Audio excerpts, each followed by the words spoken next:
নন্দঝাড় আদিবাসী তপশিলি উচ্চ বিদ্যালয়ের দ্বিতীয় বড় সাফল্য।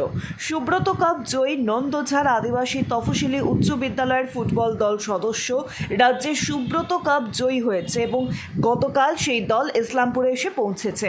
এদিন ইসলামপুর বাস টার্মিনাসে জয়ী দলকে শুভেচ্ছা এবং সংবর্ধনা জ্ঞাপন করা হয় ইসলামপুর মহকুমা সংস্থার পক্ষ থেকে।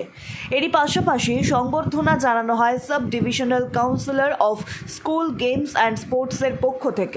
নন্দঝাড় আদিবাসীর তফসিলি বিদ্যালয়ের পক্ষ থেকে সুব্রত কাপ জয়ী হওয়ার খুশিতে ব্যান্ড পার্টি নিয়ে ইসলামপুর শহরে একটি বর্ণাঢ্য শোভাযাত্রার আয়োজন করা হয়। এই শোভাযাত্রা ইসলামপুর বাস টার্মিনাস থেকে শুরু হয় এবং শহর পরিক্রম করে ইসলামপুর বাস টার্মিনাসে এসে পুনরায় শেষ হয়। নন্দঝাড় আদিবাসী তফসিলি উচ্চ বিদ্যালয় জেলার মধ্যে একটি পিছিয়ে পড়া প্রত্যন্ত এলাকায় অবস্থিত। বিদ্যালয়ের প্রধান শিক্ষিকা রুমা দাস ও কোচ চন্দন পাল বলেন, অত্যন্ত এলাকায় অবস্থিত হওয়ার পরেও এই বিদ্যালয়ের ছেলেমেয়েরা রাজ্য তথা রাজ্যের সীমানা পেরিয়ে দেশের ক্ষেত্রেও বর্তমানে তাদের নাম তুলে ধরছে বিভিন্ন ক্ষেত্রে। সেই বিদ্যালয়ের ছাত্রছাত্রীরা বর্তমানে কেউ সিভিক ভলেন্টিয়ার, কেউ কলকাতা পুলিশ, কেউ পশ্চিমবঙ্গ পুলিশে কর্মরত রয়েছে। অত্যন্ত গর্ব এবং আনন্দের সঙ্গে জানাচ্ছি যে আমাদের প্রত্যন্ত এলাকায় অবস্থিত আমাদের নন্দঝাড় আদিবাসী তপশিলি হাই স্কুল দ্বিতীয়বার রাজ্য লেভেলে সুব্রত কাপ জয়ী হয়েছে। আমাদের মেয়েদের অনরস প্রচেষ্টা, অক্লান্ত পরিশ্রম, তাদের এত অভাবের মধ্যে থেকেও যেভাবে নির্দিষ্ট লক্ষ্যে পৌঁছানোর জন্য তারা অনরস পরিশ্রম করে গেছে, তাদের সত্যি অসংখ্য ধন্যবাদ।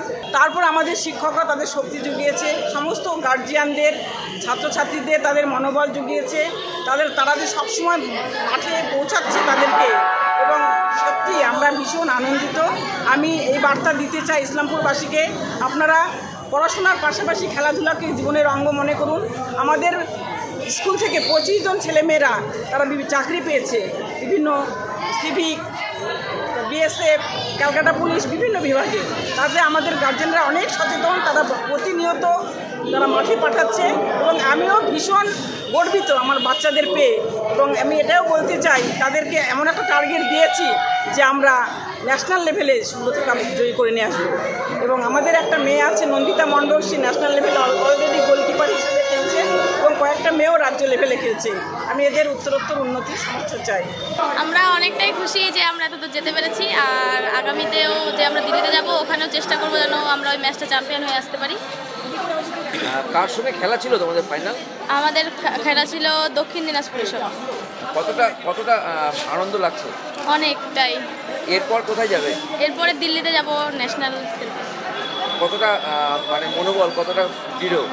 অনেকটাই, যে ম্যাচটা জিতে আসার চেষ্টা করব। সবাই একসঙ্গে প্র্যাকটিস করছি, আমরা সবাই একসঙ্গে আছি, দাদারাও আছে, আমাদের স্কুলের টিচাররাও আছে, তাদের সহযোগিতায় যাতে আমরা ম্যাচটা চ্যাম্পিয়ন আসতে পারি, এটাই বলবো।